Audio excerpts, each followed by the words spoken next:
Hello guys, welcome. Today I have this video from this Muslim woman who confronts this professor, and the way it unfolds will surprise you. Let's jump into the video and watch. Assalamu alaikum. Peace to you all. My name is S.D.N.Y. I'm a law student at American University. I am here to ask you a simple question. I know that we portray Islam and all Muslims as bad, but there's 1.8 billion Muslim followers of Islam. We have 8 million plus Muslim Americans in this country, and I don't see them represented here. But my question is, how can we fight an ideological war with weapons? How can we ever end this war? The jihadist ideology that you talk about, it's an ideology. How can you ever win this thing if you don't address it ideologically? Frank? Well, I'm glad to see you're representing Muslims in this company. I don't want to speak for anybody else but myself, but I think I can say safely that there isn't anybody on this panel who thinks that all Muslims are the problem. Right. I certainly don't. What we have been trying to help people understand is the ideology, to use your term, the doctrine, if you will, the program, agenda. I don't know what the best way to describe Sharia is, but that's the default line, I think, between Muslims who are decidedly the problem because they believe it is Allah's will, God's will, to impose that program on everybody else, Muslim and non-Muslim alike, on the one hand.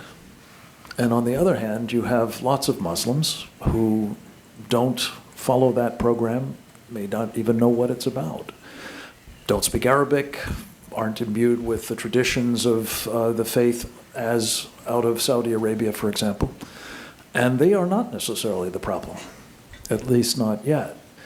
But what makes these policy things so important, it seems to me, and why it is imperative that we understand it, is not just that we don't know that we're fighting an ideological war against people who are absolutely convinced of the supremacy of their ideology, but because, as a practical matter, we're engaged in a situation that is becoming vastly worse, in part because we keep embracing people who are imbued with that ideology.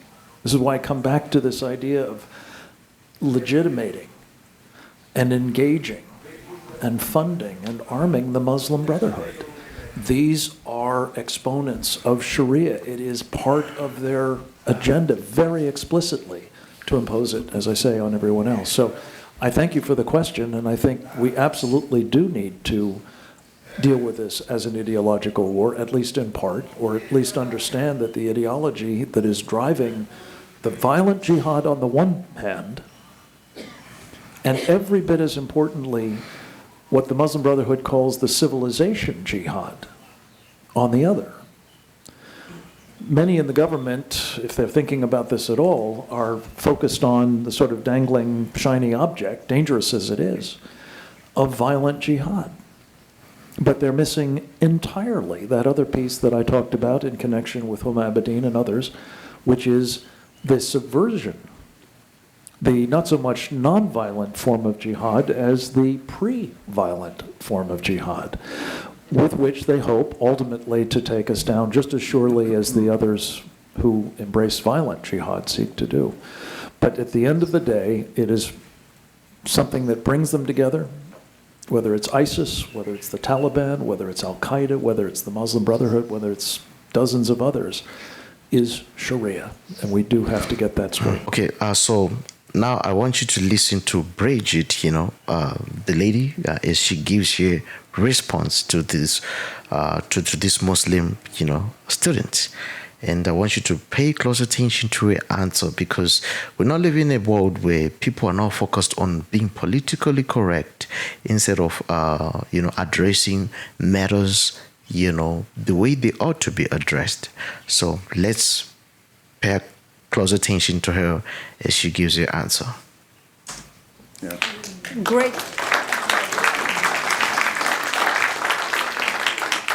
Great question. I am so glad you're here, and I am so glad you brought that up because it gives us an opportunity to answer. What I find so amazing is since the beginning of this panel, which we are here about Benghazi attack against our people, not one person mentioned Muslims. We are here against Islam, or we're launching war against Muslims. We are here to discuss how 4 Americans died and what our government is doing. We were not here to bash Muslims. You were the one who brought up the issue about most Muslims, not us. And since you brought it up, allow me to elaborate with my answer. There are 1.2 billion Muslims in the world today. Of course, not all of them are radicals. The majority of them are peaceful people. The radicals are estimated to be between 15 to 25%, according to all intelligence services around the world. That leaves 75% of them peaceful people. But when you look at 15 to 25% of the world Muslim population, you're looking at 180 million to 300 million people dedicated to the destruction of Western civilization. That is as big of the United States. So why should we worry about the radicals, 15 to 25%? Because it is the radicals that kill. Because it is the radicals that behead and massacre. When you look throughout history, when you look at all the lessons of history, most Germans were peaceful. Yet the Nazis drove the agenda. And as a result, 60 million people died. Almost 14 million in concentration camps. 6 million were Jews. The peaceful majority were irrelevant.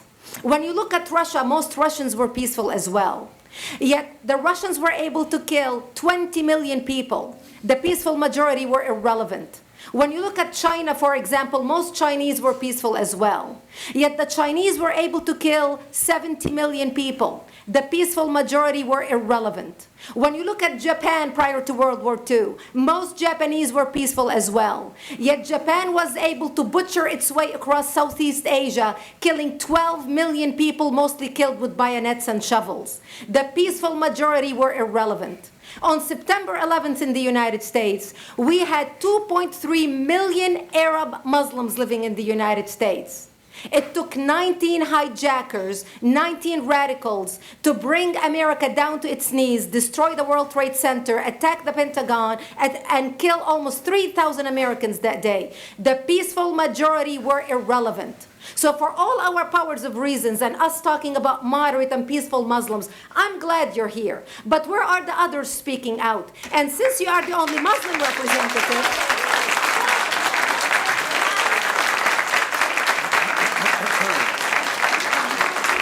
applause till the end.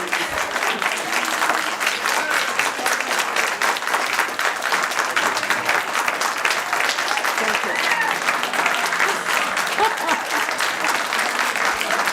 Thank you. And since you're the only Muslim representative in here, you took the limelight instead of speaking about why our government, and I assume, are you an American? You're an American citizen. So as an American citizen, you sat in this room and instead of standing up and saying a question or asking something about our 4 Americans that died and what our government is doing to correct the problem, you stood there to make a point about peaceful, moderate Muslims. I wish you brought 10 with you to question about how we can hold our government responsible. It is time we take political correctness and throw it in the garbage where it belongs and stop calling it fair.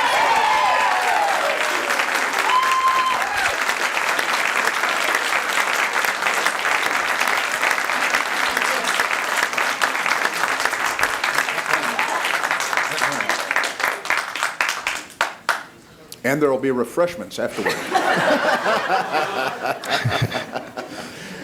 Did you want to respond to the... I think radicalization. I can't follow that. You had a follow-up that you'd... you go ahead. Comment. Thank you for your responses. And I do really hope that other Muslims will start showing up at these conservative forums. But, as a peaceful American Muslim, I would like to think that I'm not that irrelevant. I'm just as much an American, and I'm very deeply saddened about the lives that were lost in Libya. and I hope that we will find justice for their families. But I don't think that this war can ever be won by just the military. You have to address you have to bring Muslims to the table to address this. I think So everyone thank you. agrees that it can't be won Everybody just agrees with militarily, and I think that everyone has said that. Can you So- tell me who the head of the Muslim peace movement is? I guess it's me right now, so thank you. Well, I liked what Bridget said. She said it's time to stop being allowing being to be politically correct. Yeah, stop allowing political correctness to detect the discourse, of expression. Yeah, literally. Let's call a spade a spade. Ladies and gentlemen, it is our responsibility, to make our world a better place. Yeah, and we all have a role to play in shaping that future that we want. Yeah, we all have a role to play. You see, because God's desire is for humanity to thrive. God's desire is for humanity to do well. You see, that's His desire. And whenever the wicked are in authority or in a position of influence, they will be crying in the city. But when the righteous man comes or rises to power, there will be joy in the city. That's according to Scripture.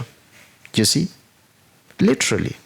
So I think each and every one of us has a responsibility, obviously. Whether small actions, to contribute to make our world, our environments, our communities better places, contributing positively in promoting kindness and promoting life, you see, and also making our world a better place isn't just a privilege, but it's our duty. We must all embrace that responsibility for the sake of the common good, you see. So I believe in God, and I think when we all live according to God's standards, and God's standards say, because God is love, remember, God is love, and John 3:16 says, for God so loved the world that gave His Son, that whoever believes in His Son would not perish but have everlasting life. So when we live according to the standards of God, what does God say? God says, love your neighbor, love your brother. That will help us to cultivate a safe environment for all, you see. But whenever the wicked rise to power, that's where there'll be challenges. They want to, there's greediness, killings, all you name them. Yeah, but He promises, to provide us, all our needs, basically everything that we desire, and leading us in the way that we must follow. So, ladies and gentlemen, well, there you have it. Tell me what you think in the comment section. I want to hear your views on this one. I do read comments, by the way. I do read. So, thank you so much once again for tuning in. I'll see you again next time. Bye-bye for now.